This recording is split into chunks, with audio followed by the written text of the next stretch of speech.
Variable क्या होते हैं? वेरिएबल कंटेनर्स होते हैं जिनमें अपन डेटा को स्टोर करके रखते हैं, ठीक है, किसी भी डेटा को स्टोर करके अपन वेरिएबल के अंदर रखते हैं।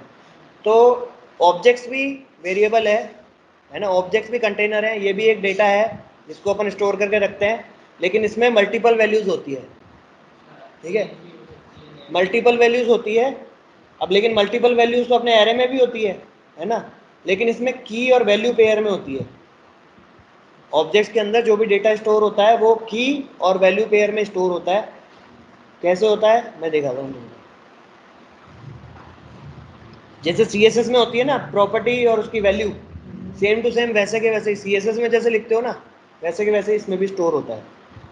अब देखो, जैसे स्टूडेंट की, ये तो नेम्स हो गए स्टूडेंट नेम्स, मैं स्टूडेंट की डिटेल सेव करनी है तो स्टूडेंट डिटेल्स, ठीक है, ये मैंने ऑब्जेक्ट बनाया। अभी तो ये एरे है, ठीक है, इसको भी कौन से डिक्लेयर करेंगे, कौन से क्यों करेंगे, क्योंकि ये नॉन प्रिमिटिव टाइप है, ठीक है। तो मैं तुमको बताया था जो भी रेफरेंस टाइप है उनको कौन से डिक्लेयर करना ज़्यादा सही रहता है। ऑब्जेक्ट्स के लिए अपन को स्क्वायर ब्रैकेट नहीं, करली ब्रैकेट चाहिए होता है। जब भी ऑब्जेक्ट यूज़ कर रहे हैं तो उसके लिए अपन को डिक्लेयर करने के लिए करली ब्रैकेट यूज़ करने पड़ते हैं, और एरे के लिए स्क्वायर ब्रैकेट यूज़ करने पड़ते हैं, ठीक है। स्क्वायर ब्रैकेट्स होते हैं कैपिटल वाले, मतलब बड़े वाले, और ये होते हैं करली ब्रैकेट, ठीक है। करली ब्रैकेट लेके बनाया अपन ने, इसके अंदर की और वैल्यू पेयर, जैसे उसमें प्रॉपर्टी और वैल्यू होती है वैसे इसमें भी प्रॉपर्टी और वैल्यू होती है। तो प्रॉपर्टी हो गई अपनी नेम, ठीक है, कॉलोन, ठीक है, और वैल्यू क्या हो गई इसकी, नेम, नेम की वैल्यू क्या हो गई, गौरव, ठीक है।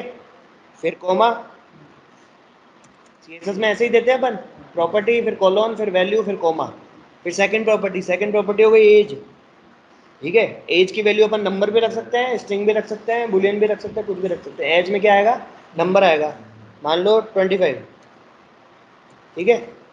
उसके बाद में मार्क्स 99, ठीक है, कॉमा, उसके बाद में ग्रेड,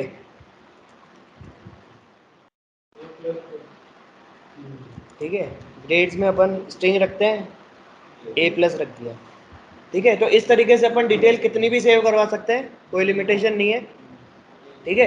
तो इस तरीके से जो अपन सेव करवाते हैं उसको बोलते हैं ऑब्जेक्ट, ठीक है। तो ये क्या है अपना ऑब्जेक्ट है, ठीक है। और क्यों यूज करते हैं ये समझ में आ गया, इसलिए यूज करते हैं ताकि उसकी अदर डिटेल्स और मतलब उसकी की पता चल सके कि ये चीज क्या है, ठीक है। एरे में अपन को ये नहीं पता चलता, एरे में तो अपन एक ही चीज सेव करवा सकते हैं, ठीक है, ओनली वैल्यूज सेव करवा सकते हैं। इसके अंदर अपन की भी सेव करवाएंगे और वैल्यू भी सेव कराएंगे, तो अपन को पता रहेगा कि इस की पे ये वैल्यू है, इस की पे ये वैल्यू है, ठीक है। अब दोनों के अलग अलग फायदे हैं, उसके अंदर बहुत सारे डेटा एक साथ रख सकते हैं, इसके अंदर बहुत सारे डेटा नहीं रख सकते तुम। अब दूसरे स्टूडेंट की डिटेल रखनी है, कहाँ रखोगे, इसके नीचे एक और बनाना पड़ेगा। तो इसलिए इन दोनों का कॉम्बिनेशन यूज करते हैं अपन, एरे भी यूज करते हैं और ऑब्जेक्ट भी यूज करते हैं, इन दोनों का कॉम्बिनेशन बताऊंगा कैसे यूज करते हैं। तो उसमें क्या होता है, स्टूडेंट एक ही वेरिएबल बनता है, एरे बनता है, उसके अंदर हर एक स्टूडेंट की सारी डिटेल आ जाती है, ठीक है। तो ये हो गया अपना ऑब्जेक्ट। अब इसके अंदर गेट कैसे करते हैं इसकी वैल्यू, जैसे अपन ने उसमें भी तो गेट करी थी इंडेक्स से, अब इसमें तो इंडेक्स है ही नहीं, ठीक है ना। इसमें मेरे को ग्रेड्स यूज करने हैं, कहीं पे ग्रेड्स दिखाने हैं, तो मैं इसको कैसे गेट करूंगा, ग्रेड्स स्टूडेंट डिटेल्स में से ग्रेड्स कैसे निकालूंगा, देखो इसमें से निकालूंगा। जैसे मेरे को एक किसी वेरिएबल में स्टोर कराने हैं, अगर नहीं भी कराने हैं तो मैं डायरेक्ट लिख दूंगा स्टूडेंट डिटेल्स, ठीक है, डॉट, ठीक है, डॉट ग्रेड्स, जो भी प्रॉपर्टी का नाम है वो, ये मेरे को क्या रिटर्न करके देगा, उसकी वैल्यू, ग्रेड्स की वैल्यू, ठीक है। इसको मैं किसी वेरिएबल में स्टोर भी करा सकता हूँ ऐसे, लेट, ठीक है, लेट ग्रेड्स इक्वल ये, ठीक है।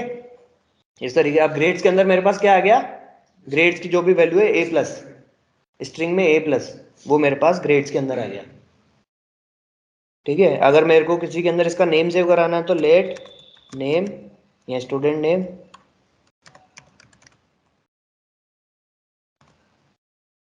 Equal student details dot name, इस तरीके से मैं स्टूडेंट नेम, अब इसको कंसोल करके देखते हैं। सबसे पहले स्टूडेंट डिटेल्स को कंसोल करके देखते हैं, ठीक है, क्या आता है इसके अंदर ये चेक कर लेते हैं।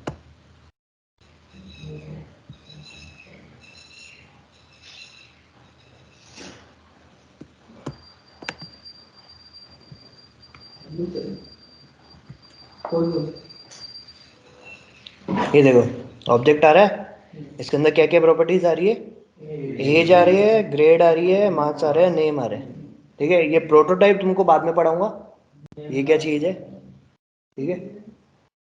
हाँ,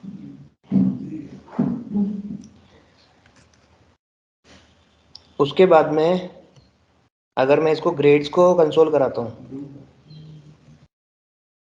ग्रेड्स को कंसोल कराता हूँ तो देखो ग्रेड आ गई A+। अगर मैं नेम को सेव कराता हूँ, स्टूडेंट नेम को कंसोल कराता हूँ तो आ गया गौरव। तो इस तरीके से अपन गेट कर सकते हैं इसमें से वैल्यू। किस तरीके से गेट कर सकते हैं, डॉट लगा के और प्रॉपर्टी का नाम। इसमें एक और तरीका है गेट करने का, वो दिखा दो। जैसे कि अपन को मान लो मार्क्स गेट करना है, तो एक और तरीका है let marks equal student details. इसके अंदर से क्या निकालना है, मार्क्स। तो एरे में जैसे इंडेक्स से निकालते थे ना, वैसे ही स्क्वायर ब्रैकेट, ठीक है, स्ट्रिंग के अंदर क्या डाल देंगे इसमें, मार्क्स। तो इस तरीके से भी निकाल सकते हो, ठीक है। ये भी सेम टू सेम रिजल्ट देगा। मार्क्स को अपन कंसोल करा के देख लेते हैं, 99, ठीक है। तो इस तरीके से भी निकाल सकते हो और डॉट करके भी निकाल सकते हो। अब इसके अंदर नई प्रॉपर्टी ऐड करनी है ना, ये तो अपन ने डिफाइन कर दी। कैसे कैसे ऑब्जेक्ट डिक्लेयर करते हैं वो समझ में आ गया, कैसे ऑब्जेक्ट से वैल्यू निकालते हैं वो समझ में आ गया, है ना। एक तो डॉट वाले तरीके से निकालते हैं, एक स्क्वायर ब्रैकेट करके उसके अंदर अपन इंडेक्स का नाम देते हैं, उस तरीके से निकालते हैं। दो तरीके से अपन ने वैल्यू निकाली।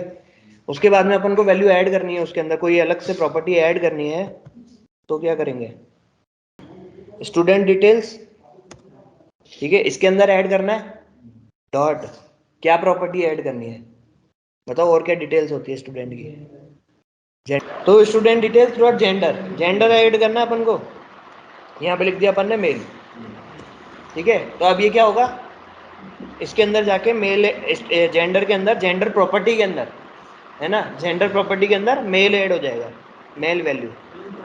अब देखो, अब अपन स्टूडेंट डिटेल्स को अगर कंसोल कराते हैं तो इसमें देखो 5 वैल्यूज आएगी, नेम आ गया, एज आ गई, मार्क्स आ गए, ग्रेड्स आ गए और जेंडर आ गया, ठीक है। इसके अंदर हाँ, यहाँ पे ऐड कर सकते हैं, बता रहा हूँ, बाद में कभी ऐड करना हो ना ऑब्जेक्ट के अंदर, वहाँ तो ऐड कर ही सकते हो, वहाँ तो तुम 100 वैल्यू ऐड कर लो।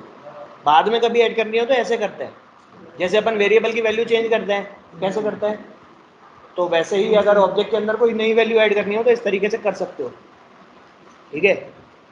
अगर मेरे को एक और वैल्यू ऐड करनी है तो स्टूडेंट डिटेल्स ऐसे भी कर सकता हूँ, ठीक है। नई वैल्यू बताओ, और कुछ बताओ, क्या स्टूडेंट की क्या डिटेल्स हो सकती है, फादर्स नेम,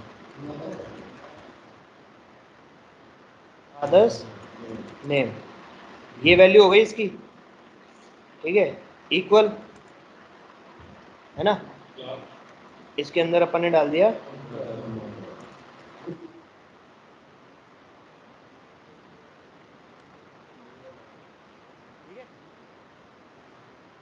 तो इस तरीके से अपन ये भी ऐड कर सकते हैं। ये देखो इसके अंदर फादर्स नेम भी ऐड हो गया। तो दोनों तरीके हैं, दोनों तरीके से जिस तरीके से एक्सेस करते हो ना, उसका इक्वल लगा के तुम उसके अंदर वैल्यू भी सेट कर सकते हो, ठीक है। और कोई वैल्यू चेंज करनी हो तो, ये तो तुमने नई वैल्यू ऐड करी, कोई वैल्यू चेंज करनी हो तो जिसको चेंज करना है उस प्रॉपर्टी का नाम लिखो और इक्वल करके जैसे ऐड कर रहे हो वैसे के वैसे ही कर दो। ये देखो, जैसे कि मेरे को स्टूडेंट का नाम चेंज करना है तो मैं यहाँ पे नेम लिखूंगा, ठीक है, और यहाँ पे वैल्यू चेंज कर दूंगा जो भी मेरे को चेंज करनी है। यहाँ पे लिख दिया मैंने संदीप, तो अब इसकी वैल्यू क्या हो जाएगी स्टूडेंट के नेम की, ये देखो संदीप हो गई, है ना। तो नेम चेंज हो गया और संदीप हो गया। तो इस तरीके से इसकी वैल्यू रिप्लेस भी कर सकते हो, ठीक है। तो ऑब्जेक्ट की वैल्यू गेट कैसे करनी है, ऐड कैसे करनी है, नई वैल्यू, नई प्रॉपर्टी उसके अंदर, और रिप्लेस कैसे करनी है, समझ में आ गया सारे। इसमें से किसी को भी रिमूव करना हो तो एक कीवर्ड आता है डिलीट, ठीक है। मेरे को एज रिमूव करनी है यहाँ से, तो मैं क्या करूँगा, डिलीट ठीक है, क्या रिमूव करना है? पहले तो स्टूडेंट डिटेल्स में से डॉट एज, बस ये डिलीट हो जाएगा इसमें से। ठीक है, ये डिलीट कीवर्ड लिखना है। ठीक है, डिलीट कीवर्ड लिखना है, उसके आगे जो भी प्रॉपर्टी अपन को रिमूव करनी है वो लिख दिया अपन ने। अब ये रिमूव हो जाएगा, ये देखो एज हट गया इसके अंदर से, हट गया। नेम आ रहा है, मार्क्स आ रहा है, ग्रेड्स आ रहा है, जेंडर आ रहा है, फादर्स नेम आ रहा है, लेकिन एज नहीं आ रहा है। ठीक है, और भी कुछ डिलीट करना है तो ये एक और कॉपी करके डिलीट लगा दो, और उसके बाद नेम डिलीट कर दो। नेम ही नहीं रहा उसका, ये देखो। जैसे तुम चाहते हो कि इसके अंदर फादर्स नेम, मदर्स नेम भी आए, है ना, ब्रदर्स नेम भी आए, वो हो गई फैमिली डिटेल, है ना। तो तुम चाहते हो उसको एक अलग ऑब्जेक्ट में रखना, तो कैसे करोगे? कॉमा लगाओगे, यहाँ पे लिखोगे फैमिली डिटेल्स, ठीक है, कॉलोन। अब इसके अंदर एक नया ऑब्जेक्ट बनाओगे, नया ऑब्जेक्ट बनाया, एंटर दबाया मैंने इसमें, नया ऑब्जेक्ट दबाया, बनाया, उसके अंदर father's name, father's name property हो गई, उसकी वैल्यू क्या हो गई? ठीक है, नई प्रॉपर्टी मदर्स नेम, ठीक है, ये क्या हो गई?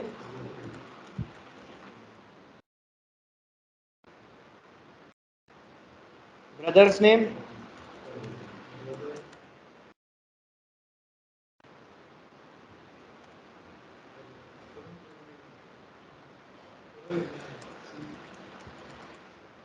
ठीक है। अब इसको गेट कैसे करेंगे? अब इसको गेट कैसे करेंगे, बताओ कैसे करेंगे? Student details dot family detail dot father's name. अब ये क्या रिटर्न करेगा मेरे को? हाँ, एक ही। अगर मेरे को पूरा रिटर्न करना है तो पूरा ऑब्जेक्ट रिटर्न करना है तो ये, हाँ। और इसमें से एक और प्रॉपर्टी निकालनी है तो डॉट जो भी प्रॉपर्टी निकालनी है, ब्रदर्स नेम तो ब्रदर्स नेम। ठीक है, ऐसे ही कितने भी अंदर हो सकते हैं, इस ऑब्जेक्ट के अंदर भी एक और ऑब्जेक्ट हो सकता है। ठीक है ना, हाँ, ऐसे नेस्टिंग कितनी भी हो सकती है, एक ऑब्जेक्ट के अंदर दूसरा ऑब्जेक्ट, दूसरे ऑब्जेक्ट के अंदर तीसरा ऑब्जेक्ट। ठीक है,